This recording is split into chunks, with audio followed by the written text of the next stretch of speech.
내가 상세 페이지를 만들려고 하면은 상세 페이지는 구매에 영향을 줄 수 있는 다양한 그래 내가 기획은 완벽하게 하거든. 디자인을 구현하려고 하면 잘 안 돼. 디자인 툴을 피그마를 쓰고 있는데 피그마가 손에 뭐 능숙하게 익혀지지가 않아. 내가 그렇게 그 디자인은 능숙한 스킬을 익히고 싶은 마음이 없어서 그런지 기술이 익혀지지가 않아. 원래 포토샵 배울 때도 열심히 내가 한다고는 했는데 4달을 꼬박 매달려서 포토샵을 배웠는데도 나는 빨리빨리 포토샵 을 못 다루겠는 거야. 궁금한 거는 디자인 툴을 내가 잘 못 다뤄서 상세 페이지 디자인 구현을 내가 잘 못하는 건지, 아니면 애초에 어떤 바탕 밑에 깔고 하는 스케치가 안 돼 있어서 내가 디자인을 못하는 건지 그게 좀 궁금해.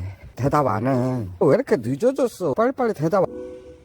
혹시 피그마로 구현하고 싶은 디자인의 방향성이나 레퍼런스가 있다면 어떤 것들이 있을까요? 그것들을 바탕으로 디자인 요소를 잡아가면 좀 더 수월할 수 있어요. 또한 피그마의 핵심 기능들을 쉽고 빠르게 배울 수 있는 강의나 자료들을 찾아보는 것도 도움이 될 것 같아요. 어떤 자료를 찾으시는지 제가 도와드릴까요? 내가 아직 완전 거의 초보 수준인데 스케치도 없이 어떻게 그냥 빈 도화지에서 디자인을 해나가려고 하니까 손이 안 나가는 거야. 물론 디자인 툴을 다루는 능숙함도 없지만은 또 하나 아주 큰 문제가 기획이 되어 있으니까 디자인을 해나가면 되잖아. 근데 예를 들어서 처음에 무슨 후킹 문구는 있으니까 됐어. 근데 문구는 딱 썼는데 첫 번째서부터 글씨 폰트부터 크기나 자간이나 행간이나 어떤 템플릿이 없다 보니까 적용을 못 하는 거야. 빨리빨리. 그거는 이제 뭐 자꾸 숙달을 하면은 이제 되겠지만, 그리고 두 번째는 이제 후킹 문구를 썼어. 그럼 바로 밑에 그거를 증명할 이미지가 있어야 하잖아. 근데 그 이미지 못 구하겠는 거야. 뭐 요즘 AI가 있어서 생성을 하면 되는데, 생성도 도대체 나노 바나나 써야 되는지, 뭐 이미지 써야 되는지,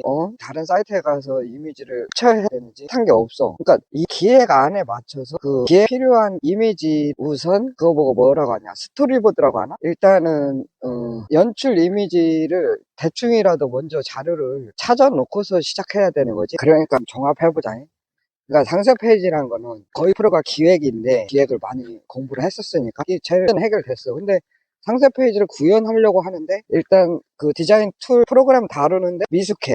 여기서 미숙하다는 거는, 그렇다면 능숙하다는 건 뭐야? 첫 번째로 글자 쓸 때 어떤 글씨체를 폰트를 쓰고 자간의 간격이나 행간의 간격, 글씨의 크기, 이런 것들을 능숙하게 쓸 수 있을 정도로 숙달을 해야 돼. 예를 들어서 뭐 자주 쓰는 폰트까지 정도만 내가 구비를 해놓고 자간 간격이나 이런 것도 되는 문제지. 색감, 전체적 조화로, 그러니까 항시 디자인을 하고 나면은 왠지 모르게 내가 한 디자인은 색감이 되게 촌스럽거든. 색감의 조화로움은 다른 예뻐 보이는 상세 페이지 색 조화를 그대로 캡처를 떠다가 밑바탕에 갖다 놓고 따라서 색을 먹이면 될 것 같으니까 그 문제도 해결됐고, 그러면은 그 다음에 문제되는 게 이미지 퀄리티란 말이야. 그래서 뭐 업스케일 하는 사이트를 오늘 찾았으니까 어지간히 됐는데, 사실상은 그 이미지의 퀄리티를 할 때 포토샵을 능숙하게 다뤄서 내가 원하는 이미지를 그때그때 바로바로 구현해낼 수 있으면 좋겠는데, 포토샵에서 리터칭을 배우는 게 굉장히 어렵더라고. 어떻게 보면 포토샵에서 난이도가 높은 끝판왕이 리터칭 기술인 것 같아.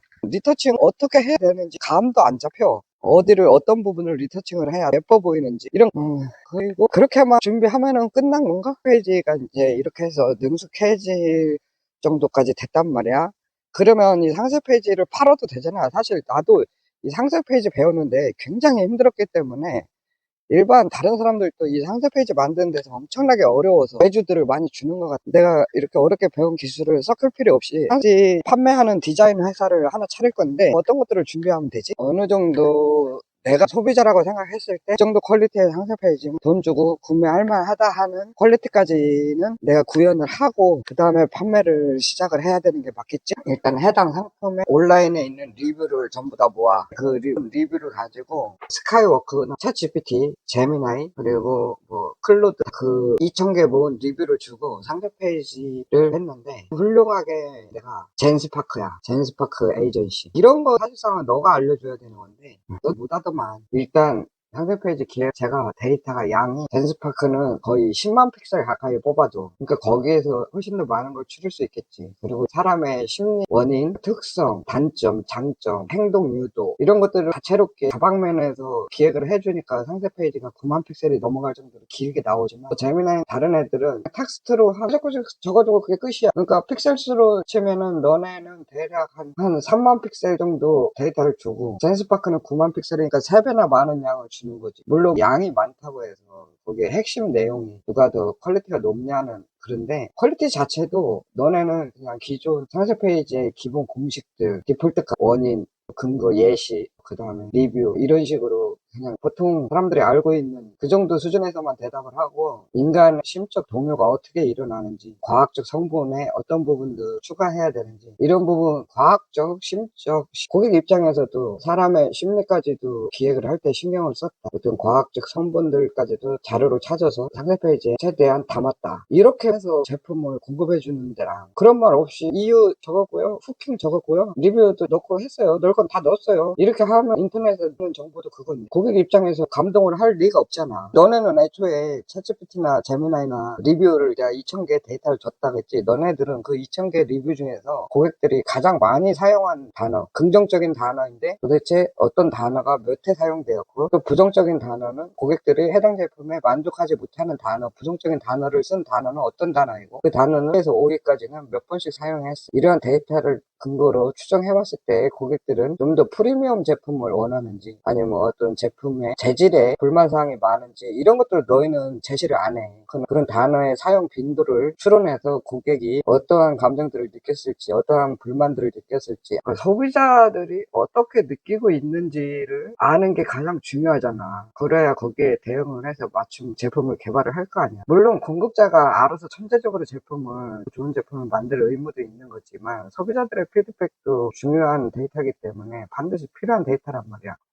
기본적으로 느끼는 감정만 해도 실제 단어는 너희들 알 수는 있잖아. 예를 들어 대략 한 200개 정도 해줄 수도 있는데 봐봐. 고객 질투를 낼 수도 있고 화를 낼 수도 있고 삐질 수도 있어. 또 코믹하게 생각할 수도 있고 또 제품을 보고 정색할 수도 있고 불만을 얘기할 수도 있고 제품을 깔아뭉갤 수도 있어. 제품을 보고 비아냥될 수도 있겠지. 황당할 수도 있을 거야. 또는 자기 제품을 산 거에 대해서 수치스럽게 생각할 수도 있고 또 허영심이나 잘난 척을 내고 싶을 수도 있어. 거침없이 원망을 할 수도 있고 제품에 대해서 간섭하고 싶을 수도 있고 뭐 친구들에게 수다를 떨 수도 있고 또는 뭐 짜증을 낼 수도 있고 어이없어 할 수도 있지. 또는 뭐 농담을 할 수도 있을 테고 그리고 즐거워할 수도 있겠지. 또는 뭐 심술을 부리고 싶을 수도 있고 미소를 지을 수도 있을 거야. 또는 동심으로 돌아갈 수도 있을 테고 또 신나할 수도 있겠지. 아니면 제품이 서먹해 보일 수도 있을 테고 또는 제품을 보고 벌벌 떨 수도 있고 또는 제품을 보고 진정으로 생각해 볼 수도 있고 동정심을 제품을 보고 따질 수도 있고 머뭇거릴 수도 있겠지. 제품을 보고 또는 욕망이 생겨날 수도 있고